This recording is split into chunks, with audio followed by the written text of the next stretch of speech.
What's up, MMA fans? Back to do part number 2 in the series 2013 Prospects. This video, we're going to look at the lightweights. I must say I've had a blast putting these videos together. This set has been much more enjoyable than any videos I've done in the past. I've had about a week or so free time, to something I'm not used to with my work. And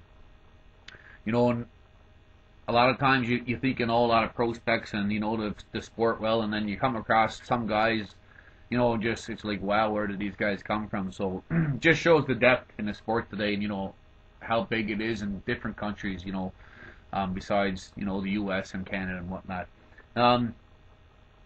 Unfortunately, my free time may be coming to an end there shortly, but nonetheless, I still owe 6 videos for this set I want to do. It just may take me a little bit longer than expected to get to notice. I'm back on another contract on Monday, but I'm going to do my best to get all these videos out before the new year. So nonetheless, moving on to the lightweights. When I set out again to do these videos, the target number was 10 for each division, and somehow I had trouble, getting it down to 10. Specifically for the lightweights, once I got digging into it, I still did take a lot of guys off the list that originally I wanted to talk about, but I still ended up with 25 fighters. So 25 guys I'm going to talk about, and some very interesting and entertaining prospects. Throwing the highlights into the mix, for as far as the links go, make it that much more, to offer for guys, or people that are interested can really check out the fighters. So the first guy I'm going to talk about, and again, you have to bear with me for the pronunciation of a lot of these names, because a lot of them are foreign to North America. So the first guy I'm going to talk about is Goiti Yamaguchi. Just 19 years of age, 5'10", 155 pounds. He fights out of Brazil, out of the Association Yamaguchi team, or Yamaguchi team. As a professional, 10 wins, 1 loss, with 10 submissions. And also very interesting, I have him at 7-0 as an amateur with 6 submissions and 1 technical knockout. That's a total of 15 first-round submissions and 17-1 overall if you count his amateur record. His only loss was to another young, tough fighter by decision. There isn't a ton of information on this guy. He fought a lot of unknown names, and I believe he started fighting in 2008. He was only 15, and I'm sure I read an article stating he had to get a permission letter from his parents because he was, under the age of 18 to get the go-ahead to fight. There is some video I'll put up here in the link section. He uses his game plans very well. Looks like he has solid takedowns. Obviously, his jiu-jitsu is very high level, very, very high level. Competed in multiple grappling tournaments, and he looks to use his stand-up to set up the takedown. Uses low kicks. Of course, the stand-up part of his game needs work, but he's great on the ground, great off his back. He's got a key win over another fighter by the name of Juliano Wanderlei, 7-3 fighter by first-round submission. So that's a decent name he's beat, a decent fighter anyways, with a pretty good record. There's lots of videos, like I said, on YouTube, and I'll put them up in the link section. But nonetheless, a very interesting prospect at just 19 years of age. Look to see this guy soon. Again, will it be in North America? I'm thinking probably not. He may see him move up the ladder before he comes our way. But at 19 years of age, as 10-1 as a professional, 7-0 as an amateur, I think this guy, we will see more of him in the future. So Goiti Yamaguchi.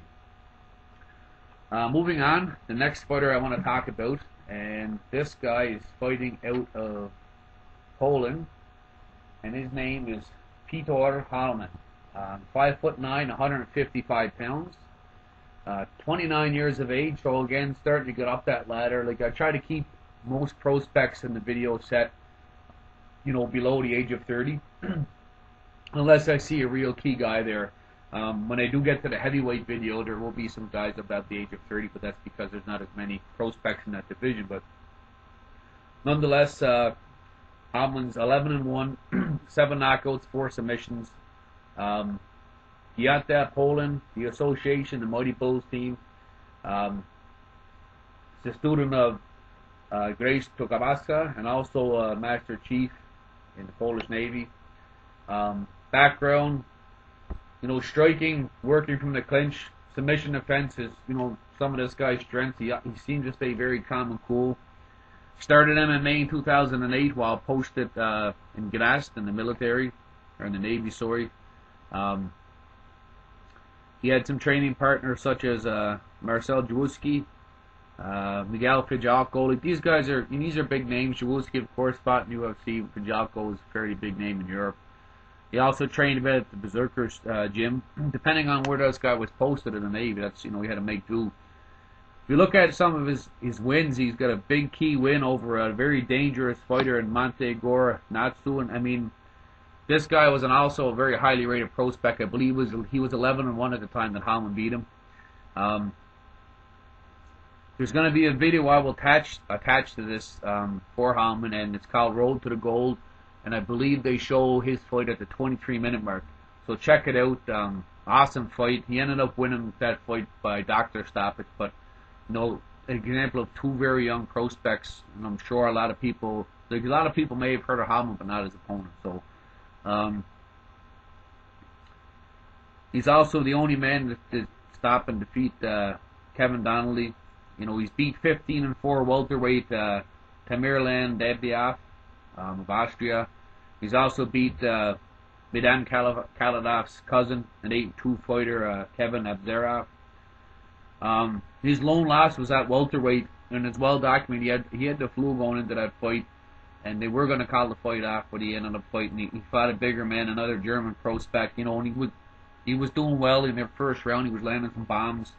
In the fourth round, the guy pretty much gassed. I may put that video up link as well. But he pretty much just fell over, and they called the halt to a fight. But this guy's best suited for 155. He did fight a lot at 170, but if you check him out, he's an interesting fighter. He brings some interesting aspects to the table, and he's a guy that nobody's really talked about. So I certainly look forward to seeing more of him. Petor Hman from Poland. Hopefully you guys will get a chance to check him out too. The third fighter I'm going to talk about, and this is their first Japanese fighter on the list, I believe. And this guy I'm a really big fan of. Some people will say he's overrated, but Takasuke Kume, 5'7", 154 pounds, 27 years of age, 15 wins, 1 loss, 4 draws, 1 TKO victory, 11 submissions. Fights at Yoga Chichi, Japan.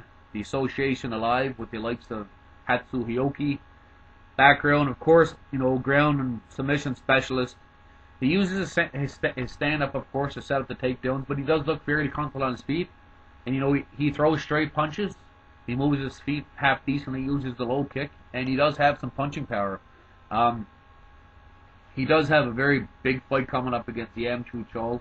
A lot of people will be familiar with him. He's the one guy to defeat Hakran Diaz of the UFC.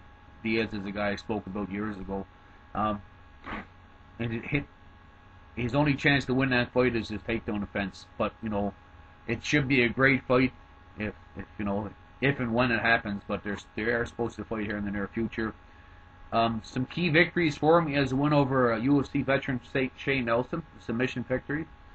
He's the thing about Kume is he submits submission specialists. Like he's got a win over Daisuke Hasawawa. Now people might say, who's this guy? Well, he's a 40-fight veteran, and he's only been submitted twice. It's a guy who he's got wins over Hanazawa's got wins over Mexico Blanco's UFC veteran. So he submitted him.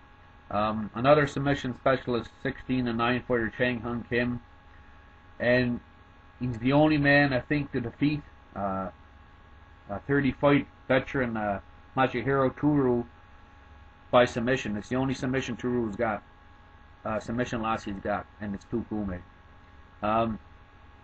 He's also beat the 11-4 fighter Daniel Duyo of New Zealand. So he hasn't been beating cans. He's beaten some decent fighters with winning records, and like I said, he defeats guys that are submission specialists by submission. So he's legit.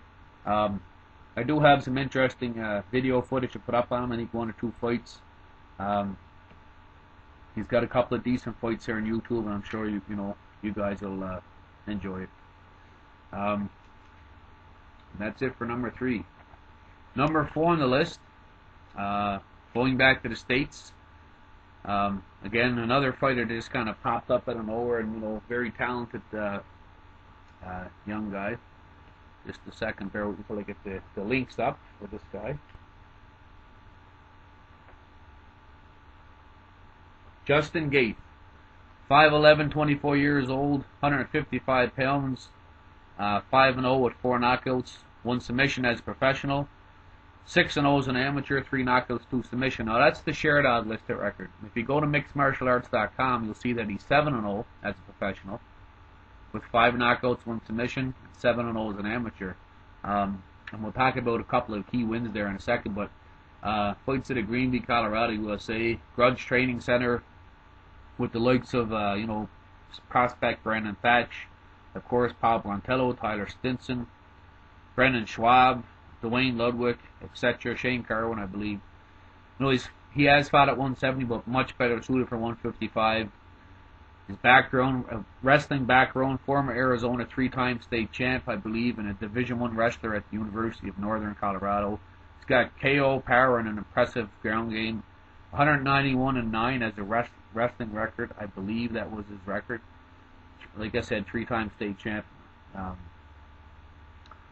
So, looking at his Sherdog record, they're missing 2 fights here that just happened recently. And again, if you look at mixedmartialarts.com, you'll see that those fights. He's got a big 12-second knockout victory over UFC veteran Drew Frickett here a couple of months ago. He's got a TK win over 6-2 Donnie Bell, a vicious KO slam over Kevin Groom, and a KO over Marcus Edwards, who was only 2-1 as a professional, but this guy was 10-0 as an amateur. And he's got a win, an amateur win over a very tough fighter, Scott Klebb, who's 10-3. So again, very interesting prospect, a guy that can bang, who's got, some technical boxing in there, and he's got a big wrestling background. They're always the kind of guys that, can be a threat to anybody, right? So, a guy to watch out for, Justin Gaethje. The next guy I'm going to talk about now, this guy has been mentioned in the past, but he kind of disappeared for a number of years. He had a knee injury, and he just kind of disappeared. He came back and fought recently, so I decided to, put him back in the mix because he's a guy that everybody seems to have just kind of forgotten about. He kind of fell off the radar. Lukasz Sajewski, 22 years of age, fighting in Ukraine, Poland, 5'8", 155 pounds, 9-0, 2 knockouts, 4 submissions. MMA team that he trains with his team, Trojan there, Tromastio. And of course, he works with 2-time Olympic gold medal wrestler Andreas Wojnarowski. That guy won a gold medal at the Atlanta Games in '96 and Seoul in '88, I believe. So like I said, he was kind of missing for the last couple of years, but of course the wrestling background, he looks fairly comfortable on his feet. Not flashy by any means. He's the kind of guy I think that's got to get close the distance, get a guy in the ground, uses the dirty boxing. Of course, this guy was well noted for his win over Marcin Held, and Marcin Held is the guy featured, a number of years ago. He was kind of the golden boy of Poland, and of course now Held's at 15-2, and he's fighting in the upcoming Bellator lightweight final here in a few weeks. But he defeated him by decision. It was a close fight, but he really used his submission defense and his wrestling to control and kind of defeat Held, and he took Held out of his comfort zone. So, again, not a flashy guy, but, now that he's back, he had a recent fight, he's back in the mix. He does show some good ground and pound to go along with that wrestling.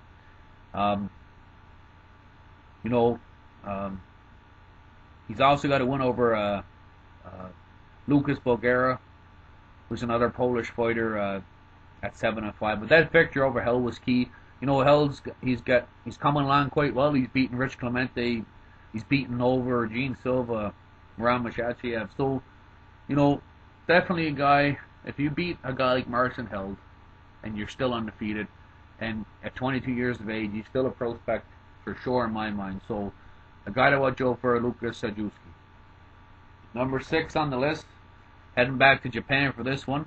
A guy I really like, Isao Kabashi, 5'8", 154 pounds, just 24 years of age, 13 wins, 1 loss, 3 draws, 7 knockouts, 2 submissions. Yokohama, Kanagawa, Japan. Fights out of the Sakaguchi dojo.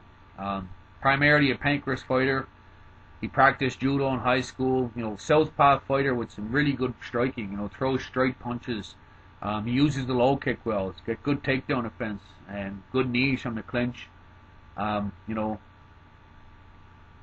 decent takedowns of his own. Pretty decent footwork. He's loose and he can work off his back. He's the lightweight king of pancreas right now. 2011 lightweight Grand Prix champ and 2009 lightweight Neo Blood tournament champ. He's got a victory over UFC veteran Koji Uchi. Of course, Uchi was famous for his KO loss to Nick Diaz, but Uchi has a win over Nate Diaz, which is interesting. He's got a big 16-second knockout win in his last fight, which I believe we can find here on YouTube, and I'll put that in the link section. And the guy he knocked out is a guy who actually went the distance with Ishida and Hellboy Hansen and beat Kotse Boko in the past, so that was significant. And there's another great fight here. He beat a very talented young fighter, Kazuki Tokudome. That guy's a dangerous fighter. He's a beast. But he had a big TKO win over him. It was a brawl. Great fight. I'll put the fight in the link section. Phenomenal fight. I recommend you watch it. Even if you come to look at the video and skip all the, my profile on these guys, even just to come and look at the video links, you'll find it entertaining. He's also got a submission win over a game opponent, Artur Makhav of Russian. Again, check out the video links. You will not be disappointed. Number 7 on the list, and this is going to be the first, I believe, of 3 Canadian lightweights I'm going to mention, all hailing from Ontario. The first guy is Shane Campbell, 6 feet tall, 155 pounds, 24 years of age, 8 wins, 1 loss, 2 knockouts, 2 submissions, fighting out of Edmonton, Alberta, at the Shale and Muay Thai gym, but I believe he's from Ontario.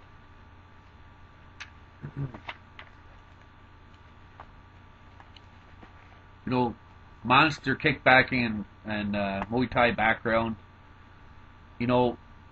I will say this before I talk about his kickboxing. His scramble is decent. Now that he's training MMA, he's improving. He throws nasty elbows. His takedown offense is good. Brutal knees from the clinch. Deadly striking, kicking. That strike, he's just a dangerous. He's the kind of guy that I don't care who you are. If you're coming to fight this guy and you want to stand with him, if you don't want to get in close, it doesn't matter who you are. You're taking a big risk. Kickboxer out of the Iron Tomoy Thai Gym in Stony Creek, Ontario.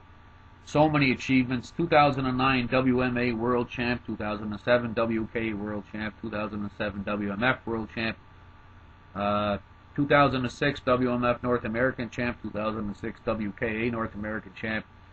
He also won a Canadian amateur title, an Ontario amateur title, unified mixed martial art welterweight champ. He's fought at welterweight, but suited for lightweight. He's definitely the kind of guy you don't want to look past. This guy actually tried out for Toughenham. He at least sent an edition tape. I don't know if he made it, if he actually went to the trials, but I'm surprised he got overlooked. A stand-up striker with such deadly, and you'll see in the highlights I'm going to put here, he's got some nasty, and most of that's because of his Thai background, but he does look decent as a mixed martial artist. He looks like he's coming a fairly long way. Recent last victory was by submission over an undefeated prospect, another Canadian prospect by the name of Stephen Beaumont. Beaumont was 6-0 at the time, and he submitted him. He's also beat 15-13 fighter Tony Hervey. Well, his record might be a little bit off compared to what kind of guy he is. Hervey's a guy who's got a knockout victory over WC veteran Mike Campbell, and he's also defeated UFC veteran Alberto Crane. So, again, Campbell's a guy, and at the very least, do yourself a favor and look at the video links I put in the section below. One, his Thai boxing highlights. Two, his tough edition tryout. And I'm not sure if I have any of his MMA fights, but nonetheless, check it out. I think you'll be entertained. Number 8 on the list, sticking in Ontario with another lightweight, Jesse Ronson. Now, a lot of you guys probably heard of him lately because of his recent fight on the Score Series. Again, fighting out of London, Ontario, at the Adrenaline Training Center. 5'9", 156 pounds, 26 years of age, 12-2, 6 knockouts, 3 submissions. He used to fight at 170. Again, better suited for 155. Background, kickboxing academy in London. You know, southpaw fighter, comfortable striking. He's got power in both his hands and his feet. Is becoming more and more comfortable on the ground. He does have 3 submission victories. He's still young, so you know there's loads of potential there. He showed some decent takedown defense and some good ground and pound. And he also does have some kickboxing matches in the past, so I mean the guy is well versed and you know he's really making a run at things. So, and his last victory, of course, a lot of you probably seen it, a dominant victory over Ryan Healy. Basically put on a striking clinic. I don't know how Healy stayed up for that or didn't go down. You know, Healy, of course, has got a fairly extensive background. He fought in the Strike Force, defeated UFC veteran Paul Kelly, Brad Blackburn. He's fought guys like John Alessio, Jorge Masvidal, to name a few. So that was a very significant win for him. He's defeated Alex Ricci, a 6-1 fighter from Canada, also a good prospect. He's beat 10-2 Brian Kazi by KO. Again, he's beat Tony Hervey, and he's got a split division win over a very, very tough prospect, Jason Saggo. Very close fight, worth a look. I think with another win or two, and you know, again, if you look at the UFC right now, and I've said this before, when they signed the Fox deal, they've had, so now they have all their pay-per-view events. They have 4 UFC on Fox cards a year. They have UFC on Fuel, UFC on FX. Like there's tons of cards. So they had to bring in a number of guys last year, you know, to fill all of these cards. So in my mind, they brought in what they did, what they had to do, but they brought in a lot of guys that are not necessarily UFC quality.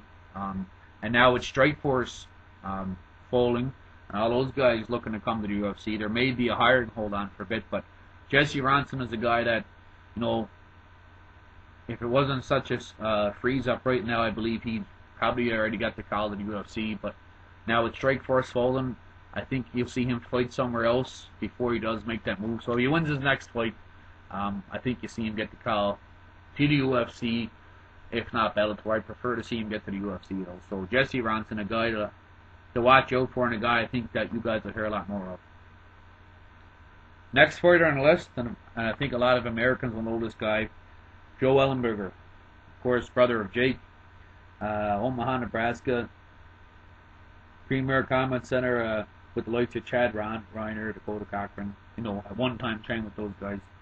5'8", 155 pounds, 27 years of age, 13 wins, 1 loss, 7 knockouts, 4 submissions. Of course, the fraternal twin brother of Jake. Before we get into this guy's fighting background, you know, this was a guy that was 10-0, and he actually got a call from the UFC a number of years back. I believe it was on the Top 10 finale card. He was supposed to fight Mark Bocek. At least he got the call anyways. It was only a day or two after he got that call, he got diagnosed with a rare disease that not only possibly would have kept him from fighting, but from doing any physical activity the rest of his life. And the disease is called PNH, Paroxysmal Nocturnal Hemoglobin. He still has this disease, but he's on meds that, you know, thin his blood. And unfortunately, I'm not sure if the big organizations will take a risk on him. I guess he has to take this treatment every 2 weeks. And, you know, there is a chance that, so far, so good for the last couple of years, as he did have 2 years off, but now that he's making his comeback, every 2 weeks he gets his shot. and there's a chance every 2 weeks that they may have to call things off. So that's a big risk for some of the big organizations. I mean, unfortunately, I don't know if they'll make a move on him. But apparently, it's cost $400,000 a year just for his medication. So, wrestled since 7th grade at Millard Central Middle School, high school Millard South Central Wrestling Club, state runner-up at 145 pounds at Morrell South. He had 101 and 34 high school record, and he also wrestled at the University of Nebraska and Kentucky. Member of the Lopers 2008 National Championship team, two-time NCAA Division II All-American, third in 2007 and 2008, and I believe he was two-time wrestling regional champ titles in 2007, 2008. He had 112 and 41 college record. Made his MMA debut in 2005 and defeated four-time state wrestling champ Casey Cole in 30 seconds. And recently, I believe he traveled and trained with his reunited with his brother Jake, with the likes of Mark Munoz. He's also trained with BJ Penn to help him get ready for his Mac Hughes fight. And the Premier Combat Center with the likes again of Jake, his brother Ryan Jensen, Jason Brill. So, you know, there is some nice videos and some interesting stuff I can put up that kind of give you some background on Joe Ellenberger and what he's went through. You know, when he has defeated some real guys, he lost the close decision to Justice Salas, and of course Salas got the call to the UFC after he defeated Ellenberger. But Ellenberger wasn't his best that night. He's got a big win over 9-3 Jesse Sagan. He's also beat 17-6 Joe Wick by TKO and 22-11 James Warfield. So, you know, providing the big orgs are willing to take a little bit of a chance on this guy, there is no liability from a financial standpoint for him. It's just about, you know, every 2 weeks he has to get rechecked.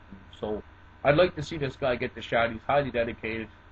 You know, he's 13-1, and he was on his way. So it's a shame to see this guy not get. He's such a hard worker. It'd be a shame to see him not get a shot. So a guy that I watch Joe for, and a guy I'm rooting for. So hopefully we get to see him in the near future. Joe Ellenberger. Moving on, the next fight I'm going to talk about is number 10 on the list. You just have to bear with me till I get my list of many lists out. This one we're going to go across the pond for. And let's see here, bear with me guys.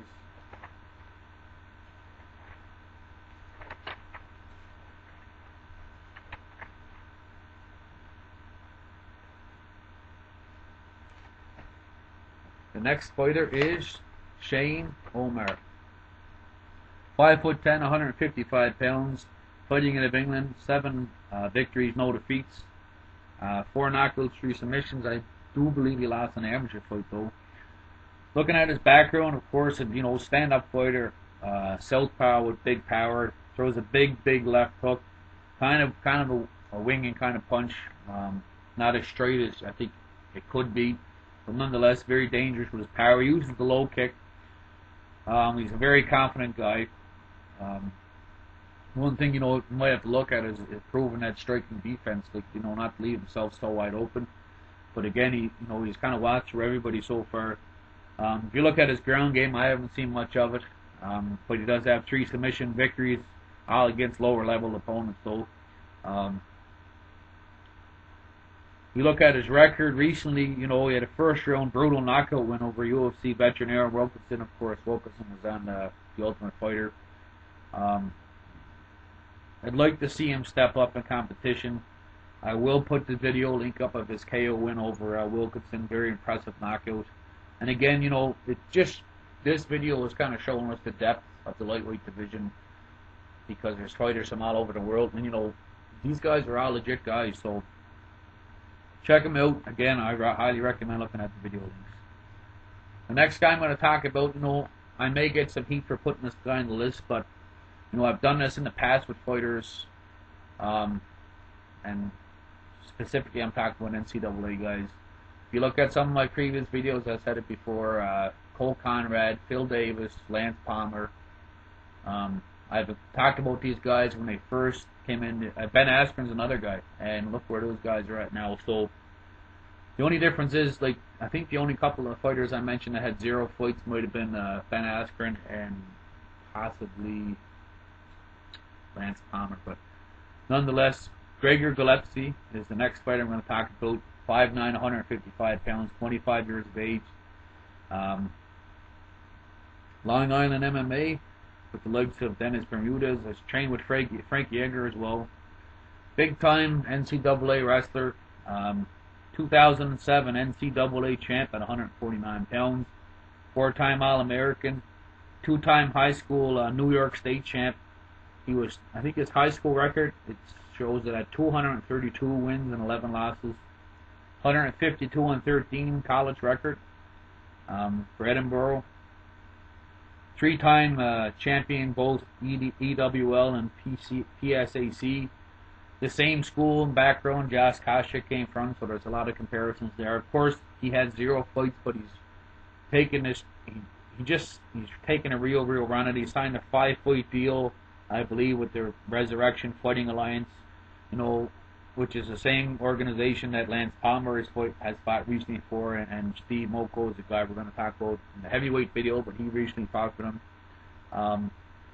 Apparently his stand-up is coming along quite well. The jiu-jitsu apparently has been an easy transition because of the wrestling. This guy was an All-American in 2 weight classes, I believe. Anybody who knows better, correct me if I'm wrong, but I'll put a little video link up of him. Just a tremendous competitor and wrestler and athleticism in university. So to me, anytime you have a dominant wrestler come into the sport, there's that X factor that, if you were a fighter coming in, you got to choose one degree of martial arts you'd like to have. Wrestling would be the one of choice, I believe. So anyways, so God, I want Joe for Gregor Gillespie. Next fighter I'm going to talk about, and it's a guy I've heard of in the past, but not for MMA, but apparently he's making a run at it now. I'm glad I found this out. But Gilbert Burns, 5'9", 155 pounds, 26 years of age. Used to fight at 170. 4-0, 1 knockout, 3 submissions. 1-0 as an amateur. Fights out of Brazil, the Belfort team and Black Zillans. High-level BJJ black belt. Of course, he was a coach for Vitor Belfort on Tough Brazil. 3-time world champ. He defeated some of the biggest names in the sport, jiu-jitsu, and I believe he submitted Kron Gracie and Lucas Lepre. Again, I've seen that statement posted a number of times. If I'm wrong there, please correct me, but if not, they are very, very legitimate guys to beat in jiu-jitsu competition. He's the current champ, with and without the gi.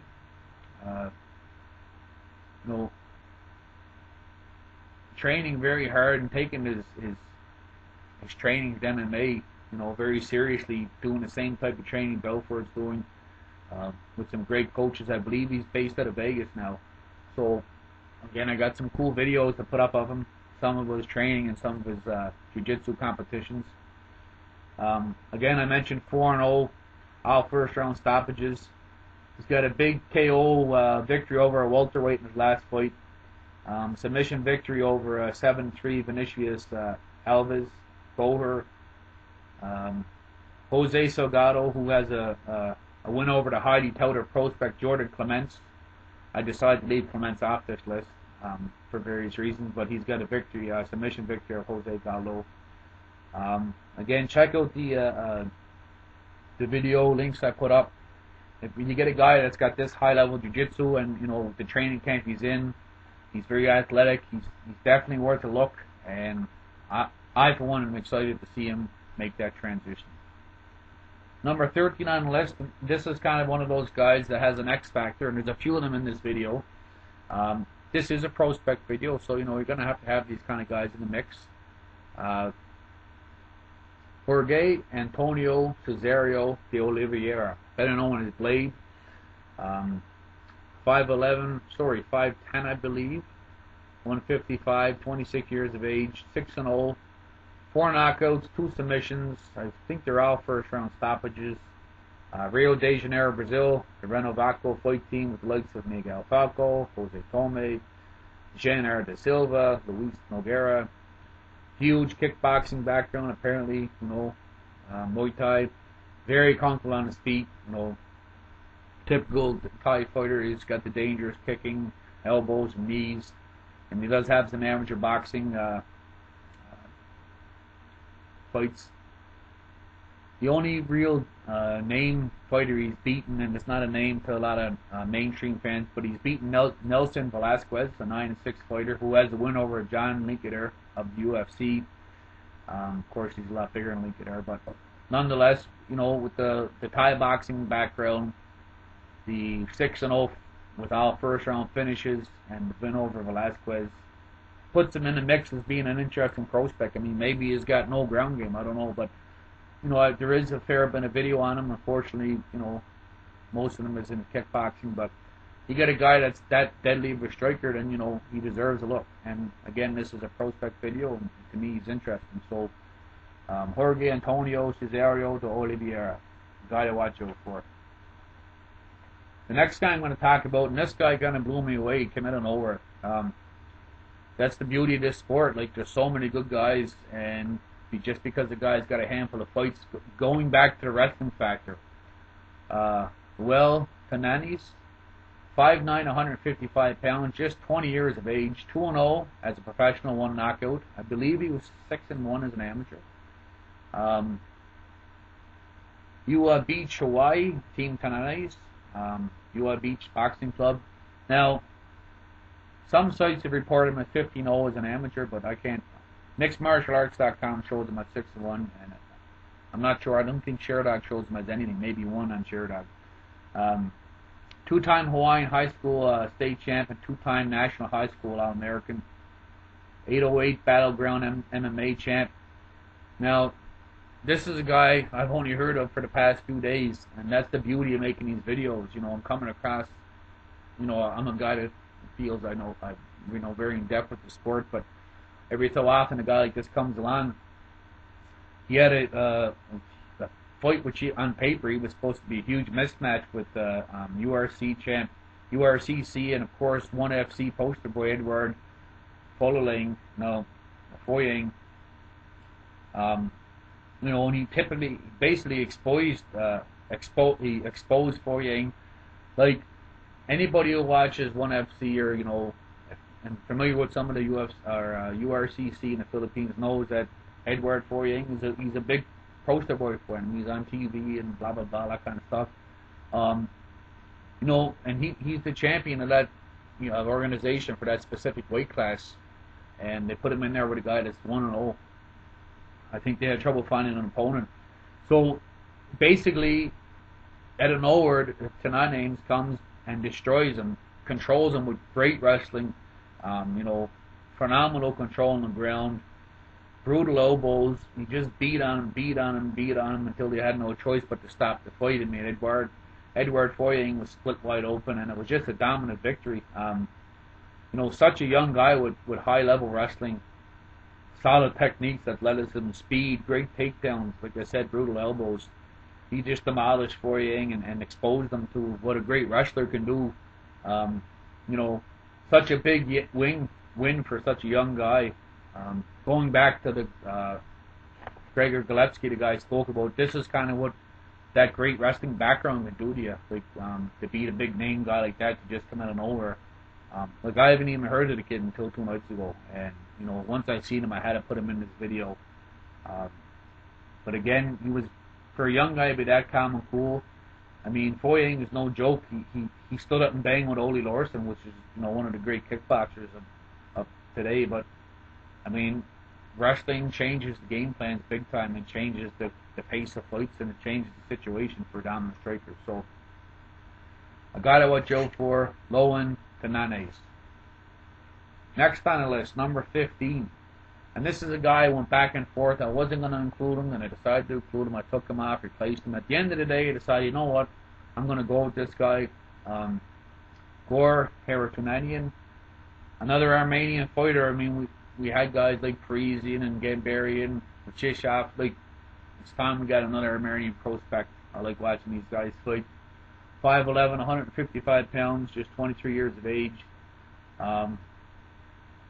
Fights at a Golden Boys, 9-1 with 1 known contest, 5 submissions. 7-time French freestyle wrestling champ.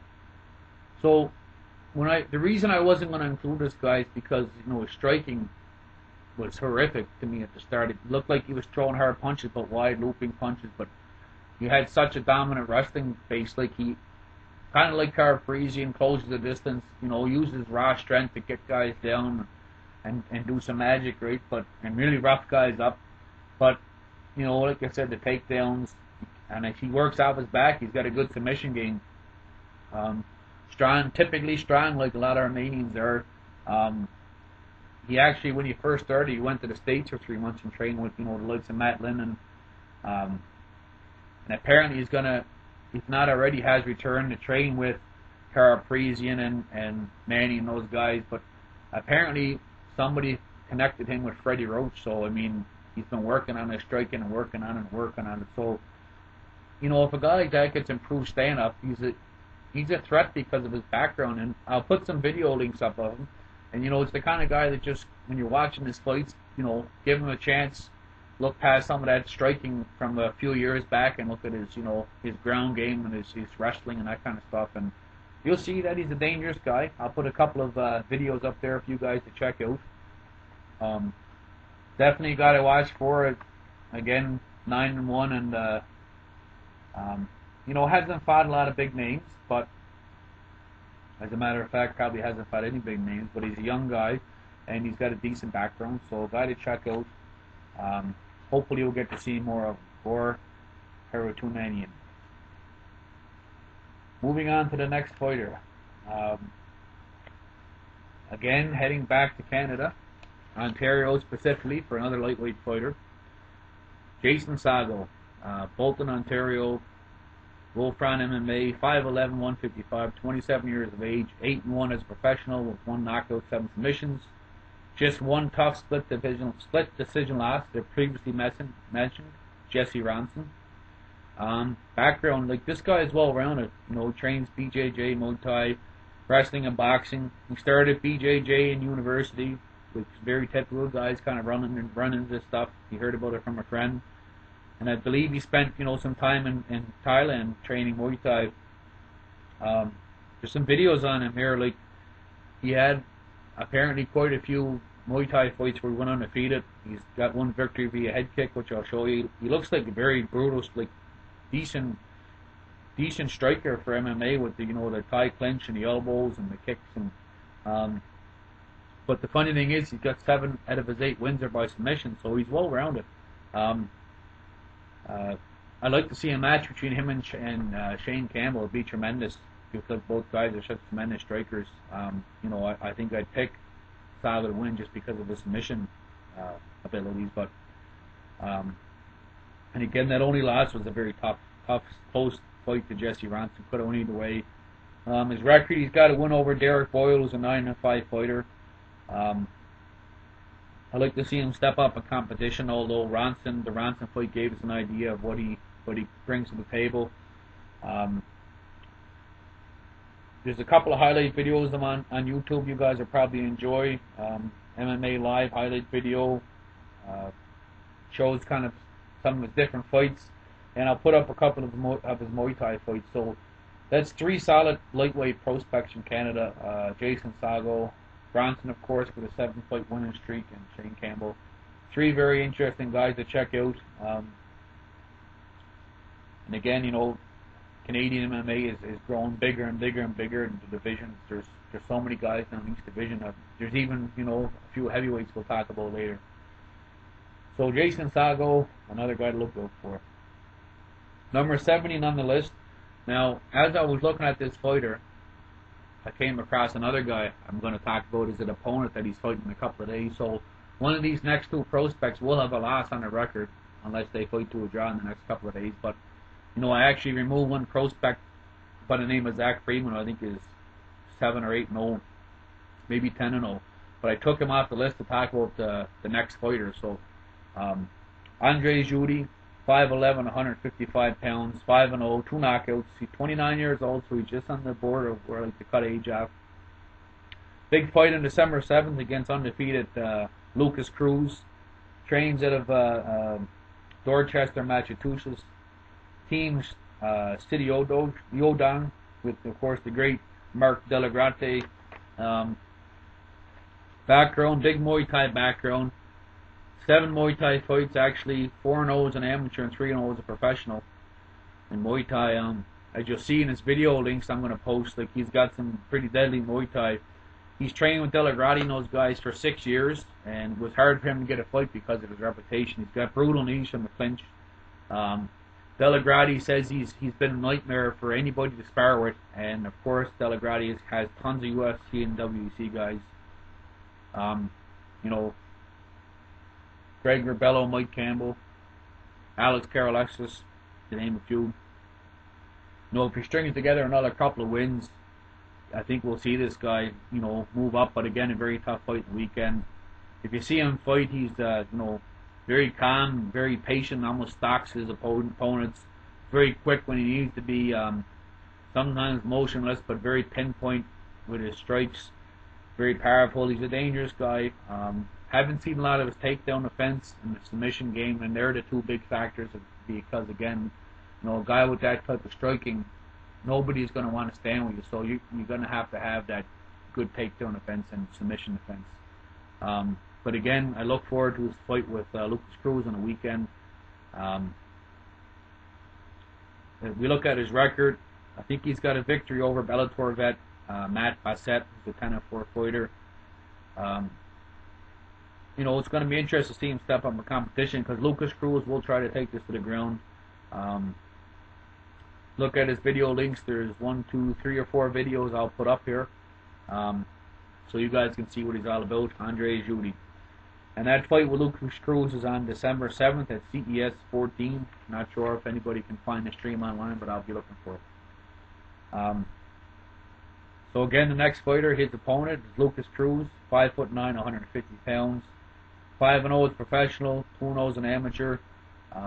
You know, again, to get a more specific, updated record of his, go to mixedmartialarts.com. They're more up to date than Sherdog when it comes to Lukasz Cruz. 2 knockouts, 3 submissions. Boston, Massachusetts, USA. Nova Uneno, Boston. You know, this guy finds ways to win fights. As seen in his videos, he's got a good ground game with high-level jiu-jitsu. He also has a little bit of a Thai background. I've seen some of his fights. He works off his back very well. Tough, good chin. You know, definitely doesn't want to get hit by Jeudi, but I think he's an interesting prospect. Like, not as dominant as the rest of the guys I've seen there, but you know, I've seen his fight in H. His skills complement him very well. He's an interesting prospect, and I almost think it's a shame to see 2 great prospects fight each other and not in a big show yet. But you know, I still think both of these guys have a future. So another guy to watch out for, Lukasz Cruz, and I highly recommend checking his fight out December 7th at CES 14 if you guys get the chance. I guess one guy you can mention that he's beat is Peter Jeffrey, and I'll put that video up. Jeffrey's only a 5-5 fighter, but Jeffrey holds a key victory over the highly touted prospect Sal Almeida. So check him out. Number 9 on the list is a guy that's probably not known by many. Lucas Melo Martins, better known as Miniero. 5'9", 155, 24 years of age, 8-0, 6 knockouts, 1 submission victory. Montequeros, Minas Gerais, Brazil. First shootbox fighter on the list. Very excited about that. I don't see many shootbox guys anymore. I'm trying to think who still trains with shootbox. I think Cyborg, Luis Azeredo, Thiago Silva maybe. His background, of course, a very extensive Thai background. You know, he's a brawler, brutal knees from the clinch, very brutal knees. Got a, I'm not sure if he has, you know, his sub game is still in question, but you know, I did see him set up a guy for submission off his back, and also uses his legs on his back to set up some elbows. He got big KO power. You know, his ground and pound's pretty brutal with some, you know, very accurate punches. Now, he is a bit of a wild man, you know. He's a young, you know, he does remind me of a young Wandy, I guess you could say, from 15 years ago, but, you know, very young and raw, but, you know, 8-0 with some brutal stoppages, you know, a guy to watch out for. He's the only fighter to defeat welterweight prospect Paulo Melo.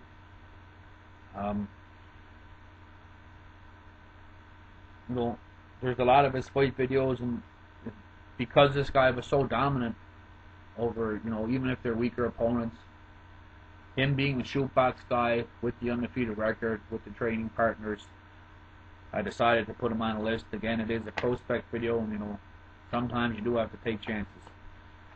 Number 20 on the list, and I'm not taking a chance for this guy. Very interested to find out he was fighting MMA, is a guy by the name of Celo Venicius.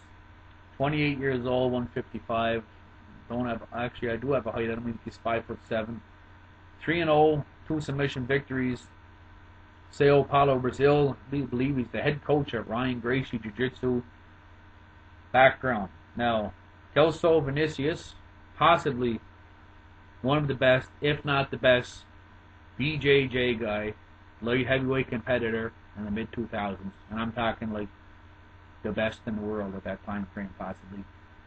Graduated under the great Roberto Gordo, originally from Gracie Barra Academy. He became the head coach at Ryan Gracie Academy after, unfortunately, Ryan Gracie passed away. Let's look at his black belt jiu-jitsu achievements. Never mind his you know, lower belts, but just his black belts. 3-time world champion, 2008, 2006, 2005. Pan American champ, 2008. South American champ, 2009. That was at middleweight. Ultimate Absolute, 2-time champ. World Pro Cup, silver medal in 2011. And World Bronze in 2007. You know, that kind of a background, you know, I don't care who it, even at just with jiu-jitsu, it makes you an interesting guy in MMA. I know it's different, you're getting punched in the face, blah, blah, blah. Weak opponents, but, you know, I had to have a look at this guy with that extensive background. You know, if you look at his fights, which if you want, you'll see them here in the link section, and he does look pretty decent. He doesn't look like a mess on his feet. He takes guys down, controls them, and he does have some pretty brutal ground and pound, you know, and he applies pressure on guys. So I will put up, I think I have 2 or 3 of his fights there. I'll put it up, and you guys have a look. You know, with that high level jiu-jitsu, in my mind anyways, it's a guy I most definitely wanted to add to the list. Moving on, at number 21, Dan Moret. 6 feet tall, 155 pounds, just 26 years of age, Minnesota, USA. 3-0 professional, 2 knockouts, 1 submission. And also, some interviews have put him at 15-0, but I can only find stats on 7 as far as amateur goes. So 7-0 is an amateur, 3 knockouts, 4 submissions. Minnesota's the academy, big place to train with some great training partners. You know, Mitch Richmond, Jacob Volkman. I'm not sure if Shirk is still training, but, you know, he does work with Jeremy Bjorn. Now, if you guys are familiar with him, he's a kickboxing, you know, SEG guy. So kickboxing, professional boxing, submission grappling tournaments, they're all something that are, you know, options for Dan Moret, I'm sure. One of the reasons why I made the list was his victory over his last fight. He beat Damian Hill. Damian Hill was 6-0 at the time, a very highly touted prospect with speed and power. And Moret submitted him in the first minute. So, don't have a lot on Dan Moret, but because of his extensive record, 10-0, counting his amateur fights, and, you know, I believe all his fights he's finished, most of them in the first round. His training partners, his athletic ability, and that key victory is the guy I want to talk about. Again, you know, there's probably another dozen guys I could have put on this video, but I left them off the list. So Dan Moret, number 21. Number 22, Rafael Nunes, 5'11", 155, 24 years of age. 9-0 as a professional, 4 knockouts, 4 submissions. Sao Paulo, Brazil. Fight fitness. He's a big lightweight. Background, strong BJJ skill. Decent striking power. You know, uses the low kick to set up the takedowns. and good takedowns. He's also a coach at the Zion Fight Gym, I believe. We look at some of his opponents. His last 3 fighters, he's beaten a 12-10, 17-14 fighter. He's also beat Fabio Defenti, who was a 7-1 fighter at the time. All of his opponents, all of his 9 opponents minus 1 have a winning record. So he hasn't been fighting cans. So and he's a young guy with an undefeated record. He finishes fights. So I wanted to make him part of the list. Check out his video highlights. There is a couple of his fights there, and I'm sure you guys will be entertained. Number 23 on the list is Kurt Holobaugh, 5'11", 155, used to be 170. 8 wins, no losses, 1 knockout, 6 submissions, and as an amateur also 8-0 with 4 submissions, 2 TKOs. So this guy finishes fights 16-0 overall with 3 TKO, 10 submissions. Very few of his fights go to distance. Denver Springs, Louisiana, USA. Gracie Barra, North Shore. Background, don't know a ton about this guy, but he did try out for Tough. There's an interesting Tough edition tape here. I'll put on the links. I've seen a couple of his fights where he has a big slam victory, big body slam. He uses the clinch good. You'll see him throw the Chinese, dirty boxing, good speed. And of course, at training at Gracie Barra, he's got the submission background, comfortable working off his back. You look at his record, he's beaten 13-10 fighter Ronnie Rogers. Now, Rogers is significant because he's got 2 wins over UFC veteran Diego Savera. And, Rogers has also fought, Clemente and David Torres. So, a decent win for him, and he's also beat Bellator veteran Brooke Arthur, and he's got an amateur win over another Bellator veteran, Josh Quagdragon, at 6-1. So again, there's a lot of unknowns by Kurt, but he's beaten some decent guys and some he's undefeated. He's got a ton of first-round stoppages. So a guy that I want to check out for. So Kurt Holobaugh, again, if you're not happy with the Sheerdog stats, go to mixedmartialarts.com for a more in-depth look.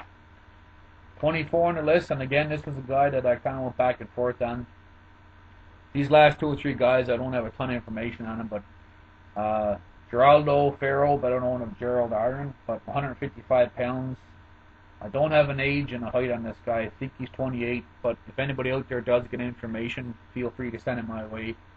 5-0 is professional with 2 knockouts, fighting out of Brazil at the FIFA team.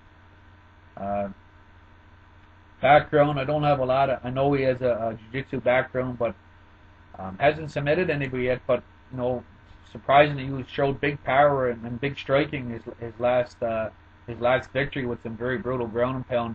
It's a fight he was supposed to lose. He was fighting another hot prospect, Felipe Oliveira, and he hit him with a big left hook and dropped him.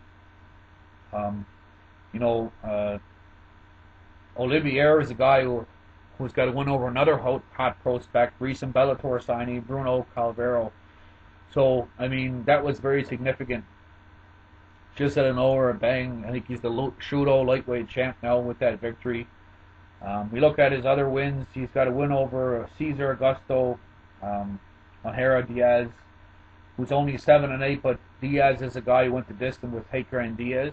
He's a guy I talked about a number of years back.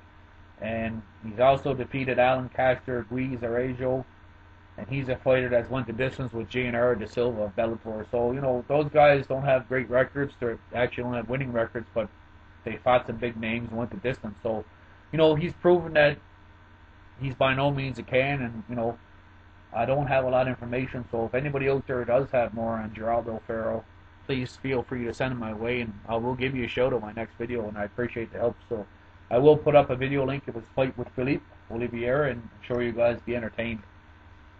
Very last guy I'm going to talk about, and this guy was probably the biggest risk I took of all, including him on the list.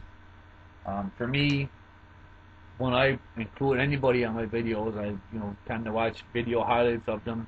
I look at their record, who they beat, what's their background, how long have they been in the sport, etc., etc. Who do they train with, that kind of stuff.